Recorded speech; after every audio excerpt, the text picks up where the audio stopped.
C++ માં inheritance પરના spoken ટ્યુટોરીયલમાં સ્વાગત છે. આ ટ્યુટોરીયલમાં આપણે આપેલ વિશે શીખીશું. ઇનહેરિટન્સના પ્રકારો. આપણે આ બધું ઉદાહરણોના મદદથી કરીશું. આ ટ્યુટોરીયલ રેકોર્ડ કરવા માટે હું વાપરી રહી છું ઉબુન્ટુ OS આવૃત્તિ 11.10 G++ કમ્પાઇલર આવૃત્તિ 4.6.1. ચાલો ઇનહેરિટન્સના પરિચયથી શરૂઆત કરીએ. જ્યારે એક ઓબ્જેક્ટ બીજાની પ્રોપર્ટી પ્રાપ્ત કરે છે ત્યારે તેને ઇનહેરિટન્સ કહેવાય છે. આ એક એવી પ્રક્રિયા છે જેમાં વર્તમાન ક્લાસમાં ફેરબદલ કર્યા વિના તેને ફરીથી વાપરવામાં આવે છે. ઇનહેરિટન્સના પ્રકારો. Single level inheritance, multiple level inheritance, hierarchical inheritance, multilevel inheritance, hybrid inheritance. ચાલો બેઝ ક્લાસ અને ડિરાઇવ્ડ ક્લાસ વિશે જાણીએ. બેઝ ક્લાસ તેની પોતાની પ્રોપર્ટીઓ અને કાર્યક્ષમતાઓ ધરાવે છે. તેને પેરેન્ટ ક્લાસ પણ કહેવાય છે. તે સામાન્ય ગુણ ધરાવે છે જેને તમામ ઓબ્જેક્ટો વારસાઈમાં લઈ શકે છે. ડિરાઇવ્ડ ક્લાસ એ ચાઇલ્ડ ક્લાસ છે. ડિરાઇવ્ડ ક્લાસ બેઝ ક્લાસ પાસેથી પ્રોપર્ટીઓ અને કાર્યક્ષમતા વારસાઈમાં લે છે. ચાલો જોઈએ કે સિંગલ લેવલ ઇનહેરિટન્સ શું છે. સિંગલ લેવલ ઇનહેરિટન્સ માં ફક્ત એક બેઝ ક્લાસ અને ડિરાઇવ્ડ ક્લાસની જરૂર છે. મલ્ટિપલ ઇનહેરિટન્સમાં ડિરાઇવ્ડ ક્લાસ એક કરતા વધુ બેઝ પાસેથી વારસાઈ લે છે. હાયરાર્કિકલ ઇનહેરિટન્સમાં બહુવિધ ડિરાઇવ્ડ ક્લાસ એક બેઝ ક્લાસ પાસેથી વારસાઈ લે છે. મલ્ટીલેવલ ઇનહેરિટન્સમાં ઉપક્લાસ બીજા બધા ક્લાસો માટે બેઝ ક્લાસ તરીકે વર્તે છે. અને હાયબ્રિડ ઇનહેરિટન્સમાં એક કરતા વધુ પ્રકારના ઇનહેરિટન્સનું સંયોજન થાય છે. ચાલો હવે સિંગલ લેવલ ઇનહેરિટન્સ પર એક ઉદાહરણ જોઈએ. એડિટર પર મેં પહેલાથી જ કોડ ટાઈપ કરી દીધો છે. હું તે સમજાવીશ. આપણી ફાઈલનું નામ exam_inherit.cpp છે તેની નોંધ લો. ઉદાહરણમાં સમાવેશ થશે વિદ્યાર્થીનું નામ, રોલ ક્રમાંક અને ગુણ દર્શાવવું. આઇઓસ્ટ્રીમ તરીકે આ આપણી હેડર ફાઈલ છે. અહીં આપણે વાપરી રહ્યા છીએ એસટીડી નેમસ્પેસ. અહીં આપણી પાસે ક્લાસ સ્ટુડન્ટ છે. ત્યારબાદ આપણી પાસે ઇન્ટિજર વેરિયેબલ roll_number અને કેરેક્ટર એરે નેમ છે. ક્લાસ સ્ટુડન્ટ ના પ્રાઇવેટ મેમ્બરો તરીકે ફંક્શન ઇનપુટ અને ફંક્શન ડિસ્પ્લે આ ક્લાસ સ્ટુડન્ટના પબ્લિક ફંક્શનો છે. વિદ્યાર્થીના રોલ ક્રમાંક અને નામ સ્વીકારવા માટે અહીં આપણે ઇનપુટ ફંક્શનનો ઉપયોગ કરી રહ્યા છીએ. ત્યારબાદ રોલ ક્રમાંક અને નામ દર્શાવવા માટે આપણી પાસે ડિસ્પ્લે ફંક્શન છે. exam_inherit તરીકે આપણી પાસે બીજો એક ક્લાસ છે. આ એક ડિરાઇવ્ડ ક્લાસ છે. તે ક્લાસ સ્ટુડન્ટના ફંક્શન અને ડેટાની વારસાઈ લે છે. ત્યારબાદ આપણે જાહેર કર્યું છે sub1, sub2, sub3 અને total. ક્લાસ exam_inherit ના પ્રાઇવેટ વેરિયેબલો તરીકે અહીં આપણી પાસે input_exam અને display_exam એ પબ્લિક ફંક્શનો તરીકે છે. અહીં આપણે ક્લાસ exam_inherit બંધ કરીએ છીએ. હવે આપણે 3 વિષયના ગુણ સ્વીકૃત કરવા માટે input_exam ફંક્શન વાપરી રહ્યા છીએ. અહીં આપણે 3 વિષયોનો કુલ યોગ ગણતરી કરવા માટે display_exam ફંક્શન વાપરી રહ્યા છીએ. ત્યારબાદ આપણે કુલ યોગ પ્રિન્ટ કરીએ છીએ. આ આપણું મુખ્ય ફંક્શન છે. અહીં આપણે ક્લાસ exam_inherit નો ઓબ્જેક્ટ એક્સ તરીકે બનાવીએ છીએ.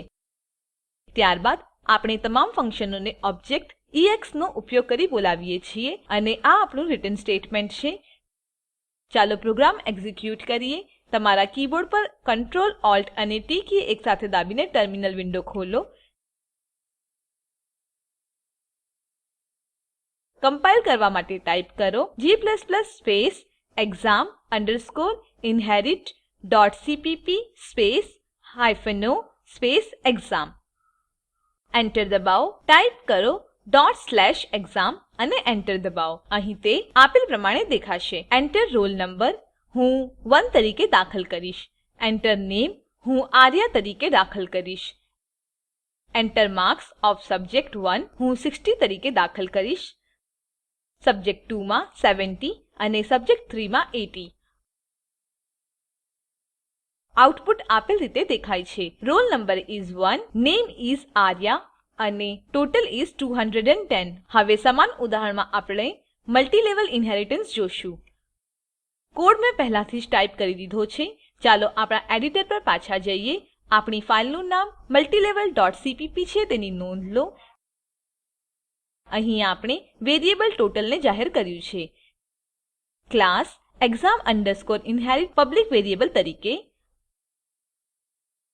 આ એટલા માટે કારણ કે ડિરાઇવ્ડ ક્લાસ દ્વારા પ્રાઇવેટ મેમ્બરો એક્સેસ કરતા નથી. ગ્રેડ તરીકે અહીં આપણી પાસે બીજો એક ક્લાસ છે. આ ક્લાસમાં exam_inherit ને વારસાઈ આપે છે. ક્લાસ ગ્રેડ આ ડિરાઇવ્ડ ક્લાસ છે અને ક્લાસ exam_inherit આ ક્લાસ ગ્રેડ માટે બેઝ ક્લાસ છે. ક્લાસ exam_inherit ના તમામ ફંક્શનો અને ડેટા ક્લાસ ગ્રેડની વારસાઈ લેશે. અહીં આપણે avj ને ક્લાસ ગ્રેડના પ્રાઇવેટ મેમ્બર તરીકે જાહેર કર્યો છે અને ફંક્શન એવરેજ ને પબ્લિક ફંક્શન તરીકે.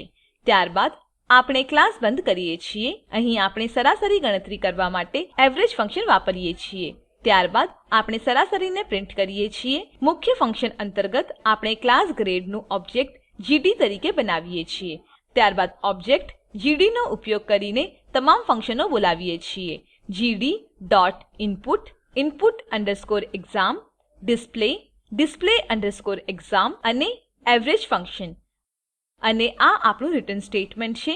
હવે તમે જોઈ શકો છો કે ક્લાસ ગ્રેડ એ એક ડિરાઇવ્ડ ક્લાસ છે અને exam_inherit એ ક્લાસ ગ્રેડનું બેઝ ક્લાસ છે અને અહીં ક્લાસ exam_inherit એ ડિરાઇવ્ડ ક્લાસ છે અને ક્લાસ સ્ટુડન્ટ એ ક્લાસ exam_inherit માટે બેઝ ક્લાસ છે. ચાલો પ્રોગ્રામ એક્ઝીક્યુટ કરીએ. આપણા ટર્મિનલ પર પાછા આવીએ.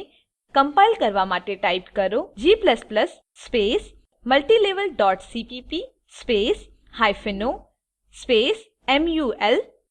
એન્ટર દબાવો. ટાઈપ કરો ./mul. એન્ટર દબાવો. અહીં આપણને દેખાય છે Enter roll number હું 2 તરીકે દાખલ કરીશ.